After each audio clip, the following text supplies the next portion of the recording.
Dear students, welcome to my YouTube channel. आज हम class 12th की इंग्लिश बुक फ्लेमिंगो के चैप्टर फर्स्ट का अध्ययन करेंगे। इससे पहले वाले वीडियो में हमने इस चैप्टर की शुरुआत आई स्टार्टेड फॉर स्कूल से लेकर डेयरिंग टू लुक अप तक हमने अध्ययन कर लिया है, जिसका लिंक मैंने इसके डिस्क्रिप्शन में या इसके आई बटन पे दिया है, जिस पर आप क्लिक करके जरूर देख लें। आइए आज हम इसके आगे अध्ययन करें। आई हर्ड, मैंने सुना, एम हेमल से टू मी, एम हेमल मुझसे कहते हैं, I won't scold you, won't का मतलब है will not, I won't scold you यानी मैं तुम्हें नहीं डांटूंगा। Little French, you must feel bad, तुम अवश्य ही बुरा महसूस करोगे। एनफ, पर्याप्त रूप से। सी, देखो, हाउ इट इज, ये कैसे हैं। एवरी डे, प्रत्येक दिन। वी हैव सेड, हमने कहा है। टू आवर सेल्वेज, अपने आप से। बा, I have plenty of time, मेरे पास भरपूर समय है। I will learn it tomorrow, मैं इसे कल सीख लूंगा। यानी जब लिटिल फ्रेंच नहीं बोल पाया तब एम हेमल ने उससे कहा कि देखो, हम हमेशा क्या कहते हैं कि हमारे पास भरपूर समय है, यानी मेरे पास भरपूर समय है, मैं इसे कल याद कर लूंगा। एंड नाउ, और अब, यू सी, तुम देखो, where we have come out, where, जहां, वी हैव कम आउट, हम आ गए हैं। यानी हमने हमेशा सीखने को टाला है और इसके कारण आज देखो हमारी स्थिति क्या हो गई है। आहा, अरे, that's the great trouble, that's the great trouble, यही सबसे बड़ी परेशानी है। विद अल्से के साथ, यानी उस राज्य के साथ जहां पर स्कूल था। सी, यानी अल्सेस के लिए आया हुआ है, राज्य के लिए। She puts off learning, puts off का मतलब होता है टालना, पोस्टपोन करना। She puts off learning till tomorrow, वह अगले दिन तक के लिए सीखने को टाल देती है। नाउ, अब, दोज फेलोज, अब वो साथी, आउट देयर, जो बाहर हैं, विल हैव द राइट, उनके पास अधिकार है, टू से, कहने को, टू यू, तुमसे। हाउ इज इट, ये कैसे हैं।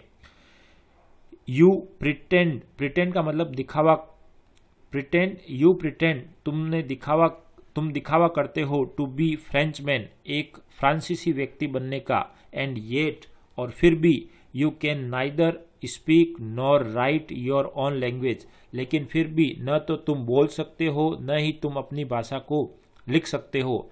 बट, किंतु, you are not the worst, लेकिन तुम ही सबसे बुरे नहीं हो। Poor little French, we have all a great deal, हम भी, ए ग्रेट डील का मतलब होता है अत्यधिक। We have all a great deal to reproach का मतलब है धिक्कारना, अपने आप को कोसना। अवर सेल्वेज, अपने आप को विद के साथ। यानी एम हेमल अब ये भी कह रहा है कि ये तुम्हारी गलती नहीं है, बल्कि हम अपने आप को भी अत्यधिक धिक्कार सकते हैं। Your parents were not anxious, आगे क्या कह रहा है एम हेमल, योर पेरेंट्स यानी तुम्हारे माता पिता, वर नॉट एंक्सियस, चिंतित नहीं थे। एनफ, पर्याप्त रूप से, टू हैव यू लर्न, कि आप सीखें। यानी आगे एम हेमल ने बच्चों के दोष देने के बाद माता पिता पर ब्लेम लगाया कि माता पिता भी पर्याप्त रूप से चिंतित नहीं थे कि वे अपने बच्चों को सिखाए। दे प्रीफर्ड, उन्होंने वरीयता दी, प्राथमिकता दी। टू पुट यू, तुम्हें रखने को। टू वर्क, कार्य पर। ऑन ए फार्म, एक खेत में। और एट द मिल्स, या किसी मिल्स या फैक्ट्री में। यानी उन्होंने तुम्हें फार्म या मिल पर, काम पर रखने की प्राथमिकता दी। So as to have a little more money, ताकि, टू हैव, हो, ए लिटिल मोर मनी, थोड़ा अधिक धन। एंड आई, और मैं। अब हेमल अपने आप पर ब्लेम लगाता है। I have been to blame also, मुझ पर भी ब्लेम लगना चाहिए।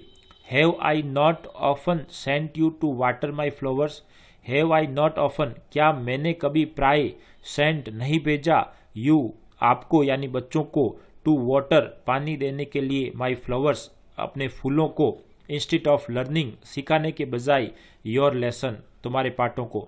यानी अब एम हेमल अपने आप को दोष दे रहा है कि सिखाने के बजाय क्या मैंने तुम्हें अपने पौधों को या फ्लावर को पानी देने के लिए नहीं भेजा।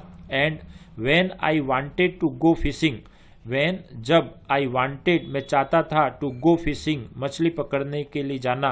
Did I not just give U A holiday, तो क्या मैं तुम्हें छुट्टी नहीं कर देता या हॉलीडे नहीं कर देता तुम्हारी स्कूल की, देन तब from one thing to another, एक चीज से दूसरी चीज की ओर, M Hamel went on, M Hamel ने अपनी बात जारी रखी, टू टॉक, बातचीत करना, of the French language, French भाषा के बारे में, सेइंग, ये कहते हुए, that it was the most beautiful, यानी फ्रेंच भाषा है वो सबसे अधिक सुंदर भाषा है। यानी अब एमल अब एक बात से दूसरी बात को अपनी बात को जारी रखते हैं और अब वो किसके बारे में बात करते हैं, फ्रेंच लैंग्वेज यानी फ्रांसीसी भाषा के बारे में। उसने क्या फ्रांसीसी भाषा के बारे में कहा कि it was the most beautiful language, इसको आप अंडरलाइन कर लें, it was the most beautiful language, ये सबसे विश्व की सुंदर भाषा है इन द वर्ल्ड, संसार में, द क्लियरेस्ट, स्पष्ट, द मोस्ट लॉजिकल, एक अत्यधिक तार्किक तर्क वाली, and the that we must guard it among us, और उसकी वी मस्ट, हमें अवश्य ही गार्ड, सुरक्षा करनी चाहिए या रक्षा करनी चाहिए, इट यानी फ्रेंच लैंग्वेज की, अमंग अस, हमारे बीच में, एंड नेवर फॉरगेट इट, और कभी नहीं भूलना चाहिए, बिकॉज, क्योंकि, व्हेन, जब, ए पीपल आर एनस्लेव्ड, क्योंकि, व्हेन ए पीपल, जब एक लोग यानी एक देश, यहां पर ए पीपल का मतलब है country, when a people are enslaved, जब लोगों को यानी एक देश को एनस्लेव्ड, गुलाम बना लिया जाता है, एज लॉन्ग एज, और जब तक दे यानी उस देश के लोग, होल्ड फास्ट, होल्ड का मतलब है थामना, पकड़े रहना, फास्ट अत्यधिक कठिन, फास्ट का मतलब है अत्यधिक मजबूती से, टू देयर लैंग्वेज, अपनी भाषा से, इट इज एज इफ, तो ये होता है एज इफ, मानो, दे हैड, वे रखते हैं, द की, एक चाबी, टू देयर प्रिजन, अपने जेल की। यानी एम हेमल ने कहा कि यदि एक देश या लोगों को गुलाम बनाया जाता है और यदि वे अपनी भाषा को मजबूती से थामे रहे यानी अपनी भाषा से जुड़े रहे, तो वह भाषा उनकी जेल की एक चाबी है। Then he open a grammar and read us for lesson, then तब ही ओपन एक ग्रामर, उन्होंने एक ग्रामर की बुक खोली, एंड रीड अस, और हमारे लिए पढ़ा, अवर लेसन, हमारे पाठ को।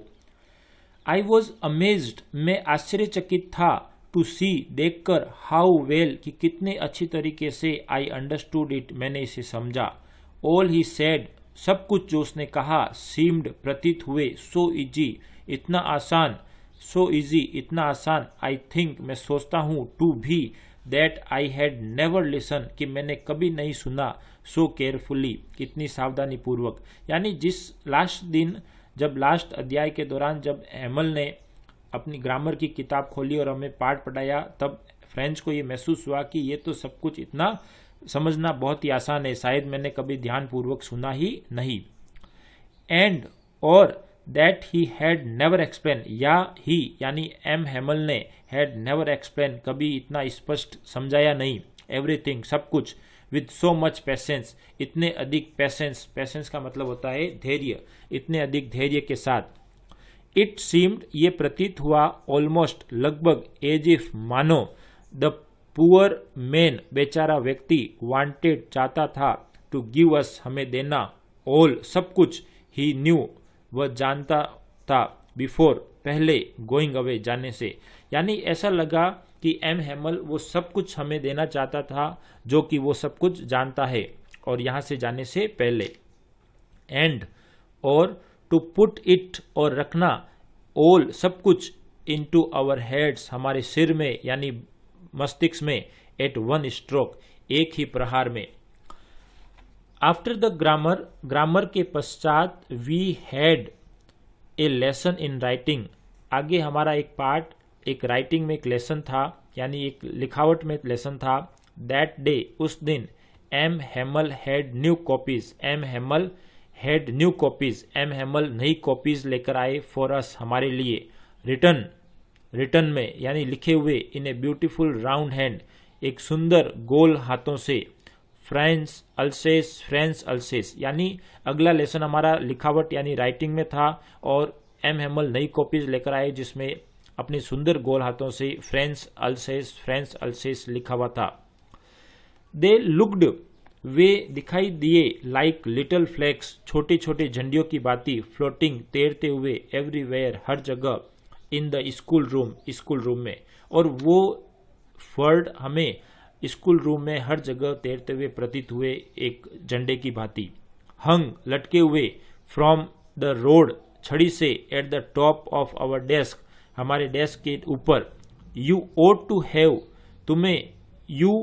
टू हैव सीन तुम्हें देखना चाहिए। हाउ कैसे। एवरीवन प्रत्येक सेट टू वर्क अपने कार्य में लगा था। सेट टू का मतलब है तैयार या लगे रहना।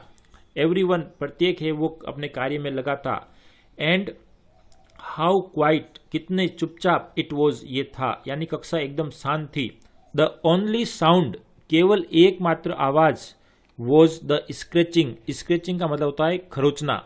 स्क्रैचिंग ऑफ द पेन के चलने की ओवर द पेपर पर, यानी केवल एक मात्र जो आवाज आ रही थी वो था पेपर पर पेन चलाई जाने की आवाज।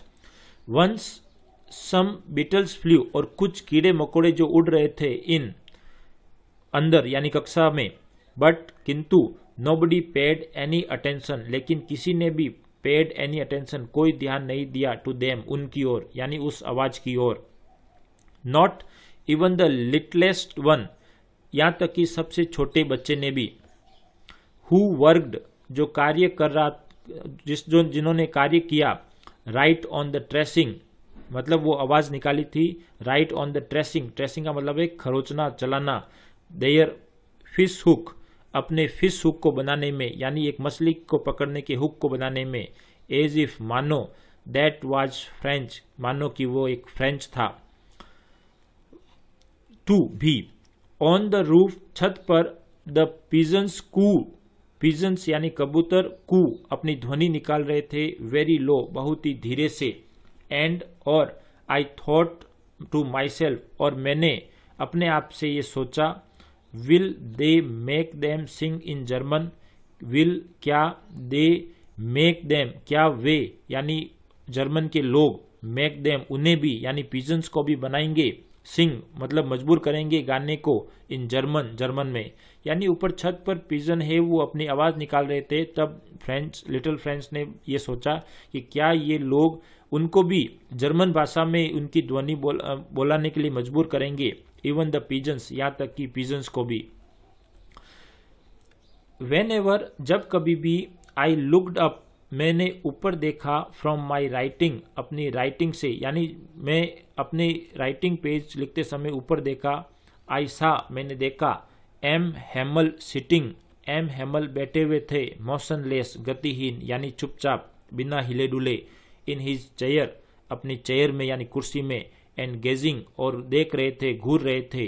फर्स्ट एट वन थिंग किसी एक चीज की ओर यानी एक बार एक चीज की ओर।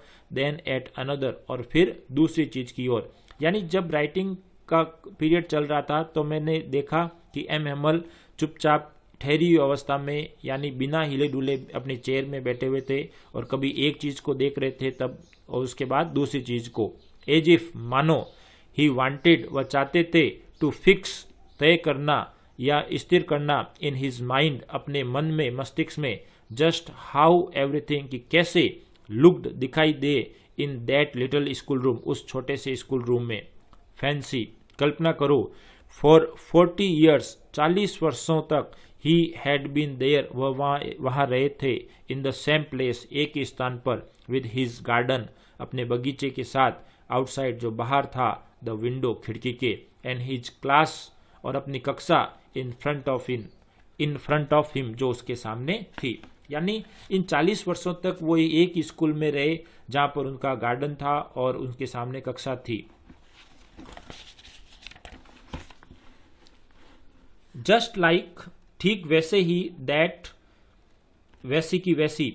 Only the desk and benches केवल डेस्क और बेंचेज हैड बीन वर्न स्मूथ। वर्न का मतलब होता है घिसकर थोड़े सा घिस जाना और खराब हो जाना। जो डेस्क और बेंचेस थी वो थोड़ी सी घिसकर स्मूथ हो गई थी। द वॉलनट ट्रीज अखरोट के पेड़। इन द गार्डन बगीचे में। वर टॉलर अब लंबे थे। एंड द होप वाइन एक प्रकार की बेल है। दैट ही हैड प्लांटेड जो उसने लगाया था। हिमसेल्फ स्वयं। ट्विंड अबाउट द विंडोज जो खिड़की के चारों ओर छा गई थी। टू द रूफ छत तक। How it must have broken कितनी। इट मस्ट हैव ब्रोकन टूट गया होगा, हिज हार्ट, उसका दिल या हृदय, टू लीव इट ऑल, इन सब को छोड़कर जाने में। यानी अब जो उसने सब कुछ, यानी अखरोट के पेड़ उसने लगाए जो अब लंबे हो गए, होपवाइन बेल लगाई जो खिड़की से होकर छत तक पहुंच गई, अब कितना उनका दिल टूटा होगा कि वो इन सब को छोड़कर यहाँ से जा रहे हैं।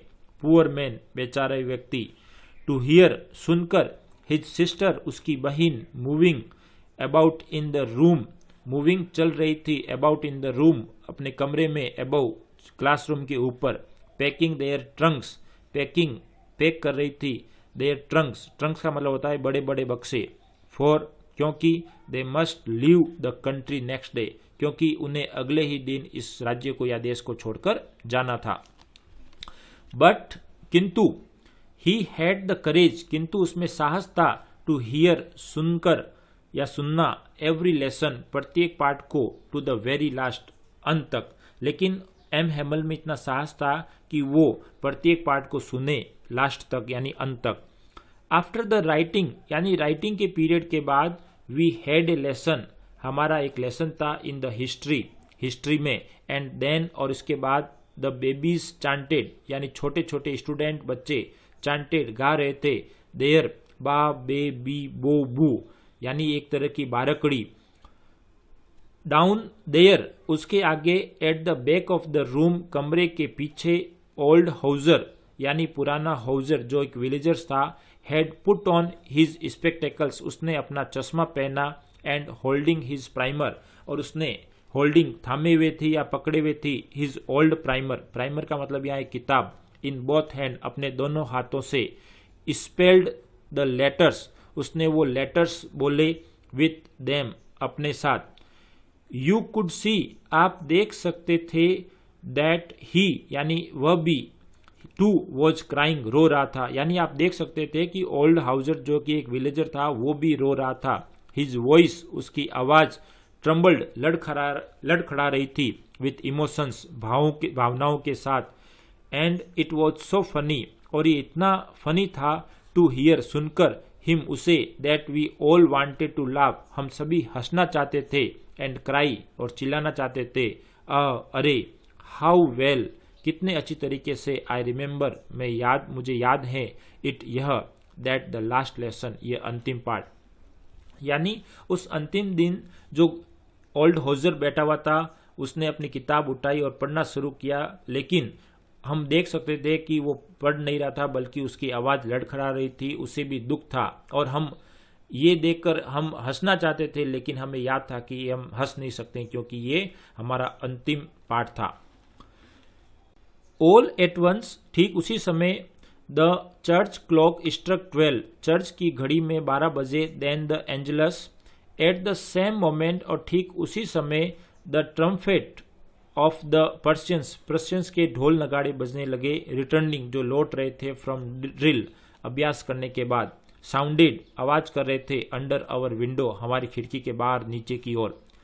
M Hemal stood up, M Hemal खड़े हुए, वेरी पेल, जिनका रंग उतरा हुआ था, इन हिज चेयर, अपने चेयर से, आई नेवर सा him look so tall, I never सा हिम, मैंने कभी नहीं देखा, हिम, उन्हें, लुक, दिखाई दिए, सो टॉल, इतने लंबे। माई फ्रेंड, अब एम हेमल ने कहा, माई फ्रेंड, मेरे मित्रों, सेड ही, उसने कहा, आई, बट समथिंग चॉक्ड हिम, यानी वो ये बोल पाए, मैं, लेकिन समथिंग, किसी ने या कुछ ने, चॉक्ड, रोक दिया, हिम, उसे। He could not go on, वह अपनी बात को आगे जारी नहीं रख सके। यानी एम हेमल अपने चेयर से खड़े हुए और बोलने का प्रयास किया कि मेरे मित्रों, मैं, लेकिन उसका गला रुक गया, यानी रुक गया। देन, तब, he turn to the black board, वह ब्लैक बोर्ड की ओर मुड़े, टुक ए पीस ऑफ चौक, उन्होंने एक पीस ऑफ चौक, एक चौक का टुकड़ा उठाया, एंड बियरिंग ऑन, और अपना साहस बटोरते हुए, विथ ऑल हिज माइट का मतलब है शक्ति, साहस, अपनी संपूर्ण शक्ति को बटोरते हुए, ही रोट, उसने लिखा, एज लार्ज एज, उतना बड़ा जितना कि ही कुड, वह लिख सकता था, वी वा ला फ्रांस, यानी लिव लॉन्ग फ्रांस, यानी फ्रांस से वो अमर रहे। वी वा एक फ्रेंच वर्ड है जिसका मतलब होता है लिव लॉन्ग, यानी अमर रहे, फ्रांस अमर रहे। देन तब ही स्टॉप्ड वह रुका एंड लीन्ड झुका हिज हेड अपने सिर। देन ही स्टॉप्ड वह रुका एंड लीन हिज हेड और अपने सिर को झुकाया अगेंस्ट द वॉल दीवार की ओर। एंड विदाउट ए वर्ड और बिना शब्द कहे ही मेड ए गेस्चर उसने एक गेस्चर बनाया टू अस हमारी ओर विद हिज हैंड अपने हाथ से। स्कूल इज डिसमिस्ड स्कूल खत्म हो गई है। यू मे गो अब तुम जा सकते हो। डियर स्टूडेंट्स, आइए इस चैप्टर के हम क्वेश्चन आंसर का अध्ययन करें। Think as you read. Question first, what was Franz expected to be prepared with for school that day. What क्या was Franz expected to be prepare यानी फ्रेंच को तैयारी करनी थी विथ फॉर स्कूल स्कूल के लिए दैट डे उस दिन यानी फ्रेंच को उस दिन स्कूल के लिए क्या तैयारी करनी थी।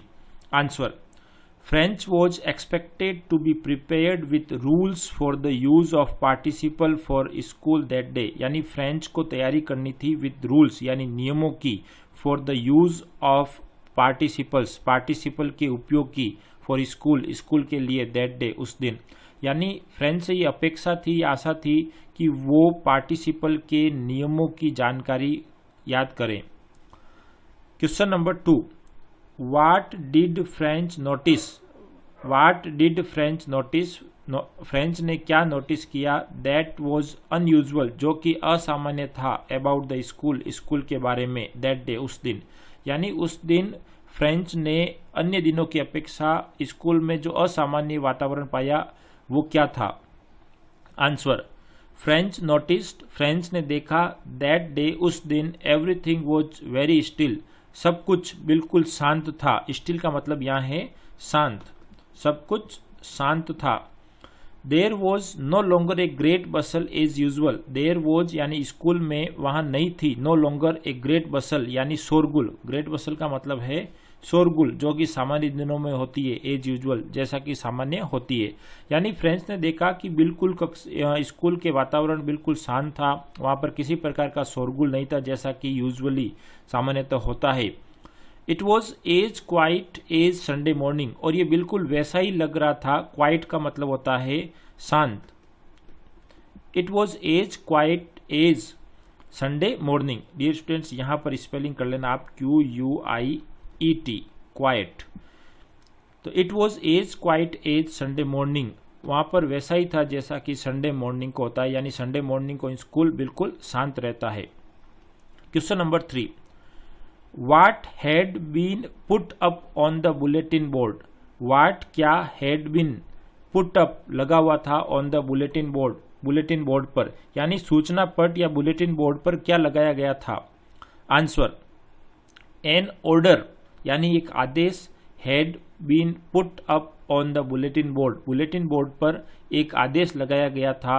It was और ये आदेश क्या था।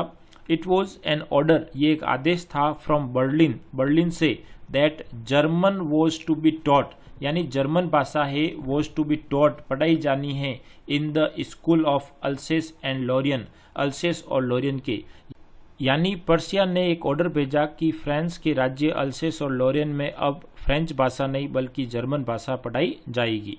Next question number 4, what changes did The order from Berlin cause in the school that day. What changes क्या परिवर्तन did the order आदेश from Berlin जो बर्लिन से था cause कारण हुआ या कारण बना in स्कूल में that day उस दिन यानी उस दिन बर्लिन से जो आदेश प्राप्त हुए उस दिन स्कूल में क्या क्या परिवर्तन थे। Answer, the order from Berlin caused A complete silence यानी जो ऑर्डर बर्लिन से आया उसके कारण से एक complete silence everywhere in the school में एक चारों ओर संपूर्ण शांति थी या पूर्ण शांति थी। एवरीवन प्रत्येक वॉज सैड एंड सीरियस प्रत्येक व्यक्ति दुखी था और गंभीर था। इवन यहाँ तक कि the old people of the village यानी विलेजर्स ग्रामीण लोग भी हैड कम टू थैंक आए थे टू थैंक धन्यवाद देने के लिए मिस्टर एम हेमल का फॉर हिज फेथफुल सर्विस उनकी फेथफुल सर्विस के लिए यानी विश्वसनीय सेवाओं के लिए ऑफ 40 ईयर्स 40 वर्षों की यानी उस आदेश के कारण स्कूल में पूर्ण शांति थी, सभी लोग दुखी थे, गंभीर थे, यहाँ तक कि विलेजर्स यानी गांव के बूढ़े लोग भी एम हेमल को उनकी 40 वर्ष की विश्वसनीय सेवाओं के लिए धन्यवाद देने आए थे। Next question number 5, how did friends feeling about M Hamel and school change? How did कैसे फ्रेंड्स फीलिंग्स फ्रेंड्स की फीलिंग अबाउट एम हेमल यानी टीचर के बारे में एंड स्कूल और स्कूल के बारे में चेंज परिवर्तित हुई, यानी आदेश प्राप्त होने के बाद या फ्रेंड्स को उस आदेश का पता चलने के बाद एम हेमल टीचर और स्कूल के बारे में फ्रेंड्स की भावना कैसे बदली या परिवर्तित हुई?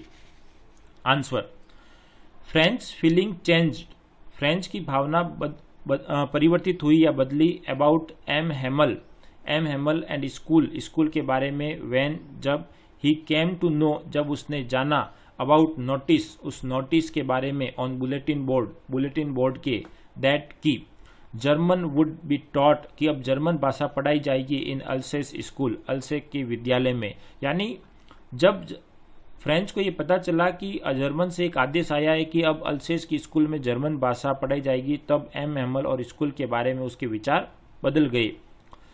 ही वॉज एक्सट्रीमली सॉरी, वह अत्यधिक दुखी हुआ for not learning his lesson in school, for not learning नहीं सीखने को, हिज लेसन अपने पाठ को इन स्कूल में, यानी ये बात जानकर उसे अत्यधिक दुख हुआ कि वो अपने पाठ को नहीं सीख पाया। नाउ अब, ही फेल्ट उसने महसूस किया, हिज बुक उसकी किताबें, एज फ्रेंड एक मित्र के रूप में, यानी अब उसे किताबें उसकी मित्र के रूप में दिखाई देने लगी। ही लाइक्ड एम हेमल, उसने एम हेमल को पसंद किया एंड फॉरगॉट और भूल गया ऑल अबाउट हिज रूलर, उसके रूलर के बारे में यानी छड़ी के बारे में। यानी जब फ्रेंच को पता चला कि एक नोटिस आया है कि अब केवल अल्सेस की स्कूल में फ्रांसीसी भाषा की जगह जर्मन भाषा पढ़ाई जाएगी, तो उसके पूरे विचार बदल गए एम हेमल और स्कूल के प्रति। अब वो बहुत ही दुखी हुआ कि उसने वो पार्ट या लेसन नहीं सीख पाया, और अब जो स्कूलें थोड़ी देर पहले जो उसे न्यूसेंस यानी मुसीबत लगती थी, वो अब उसकी पुरानी मित्र नजर आने लगी और एम हेमल के बारे में भी वो सब कुछ भूल गया। Next, understanding the text. Question first, the people in this story, यानी इस कहानी में लोग सडनली अचानक रियलाइज महसूस करते हैं, हाउ प्रीसियस कि कैसे बहुमूल्य देयर लैंग्वेज उनकी भाषा इज टू देम उनके लिए थी।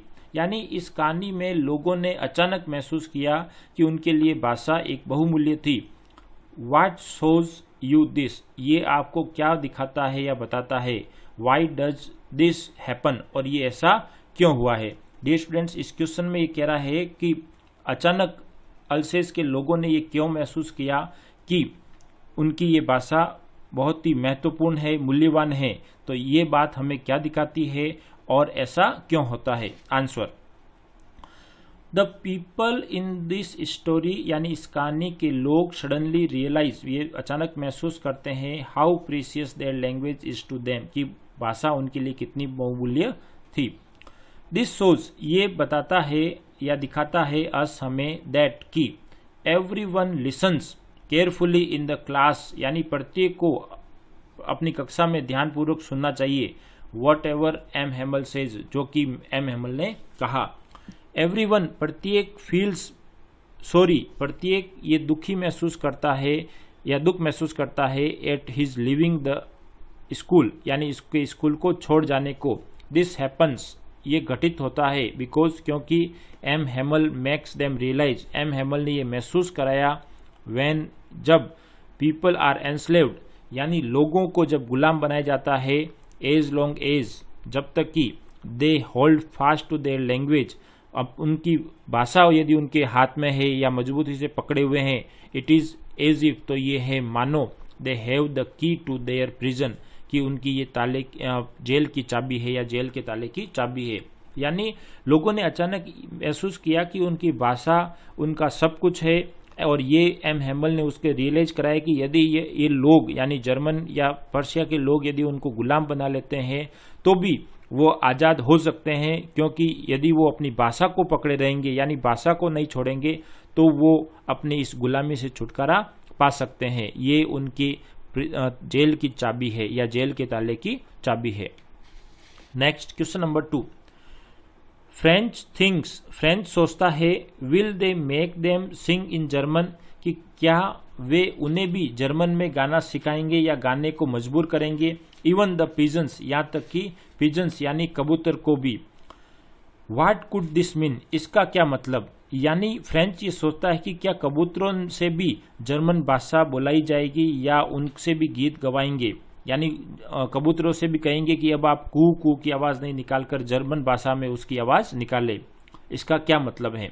आंसर, फ्रेंच थिंक्स, फ्रेंच सोचता है, will they makes them sing in German even the pigeons, this could means, इसका मतलब है दैट की द जर्मन कुड एनस्लेव, यानी जर्मन लोग हैं वो उन्हें एनस्लेव गुलाम बना सकते हैं द फ्रेंच, फ्रेंच के लोगों को या फ्रांस को। बट किंतु they could not take away their love of the French language, लेकिन वे यानी जर्मन या पर्शिया के लोग कुड नॉट टेक अवे, नहीं छीन सकते, देयर लव, उनका प्यार, of the French language, French भाषा के प्रति। It was in their blood, क्योंकि ये प्यार उनके खून में है, and could not be finished, और खत्म नहीं किया जा सकता, एज लॉन्ग एज, जब तक कि दे आर अलाइव, वे जीवित है। तो डियर स्टूडेंट्स, इस प्रकार फ्रेंच ने सोचा कि क्या वे लोग जिन्होंने हमें गुलाम बनाया है, हमें अपने अधीन में लिया है, तो क्या वो पिजन्स को भी यानी कबूतरों को भी जर्मन भाषा में गीत गवाएंगे। तो डियर स्टूडेंट्स, फ्रेंच यहाँ पर ये सोचता है कि वे भले ही हमें गुलाम बना सकते हैं, लेकिन उनका प्यार जो उनके फ्रेंच के प्रति है, भाषा के प्रति है, वो उनसे छीन नहीं सकते, क्योंकि ये उनकी ब्लड यानी खून में है और वो कभी भी खत्म नहीं हो सकती जब तक कि वो जीवित है। तो डियर स्टूडेंट्स, इस प्रकार हमने चैप्टर फर्स्ट के क्वेश्चन आंसर का अध्ययन किया। डियर स्टूडेंट्स, यदि वीडियो पसंद आए तो लाइक करें, शेयर करें, और यदि आप इस चैनल पर नए हैं तो इस चैनल को जरूर सब्सक्राइब करें। Thank you.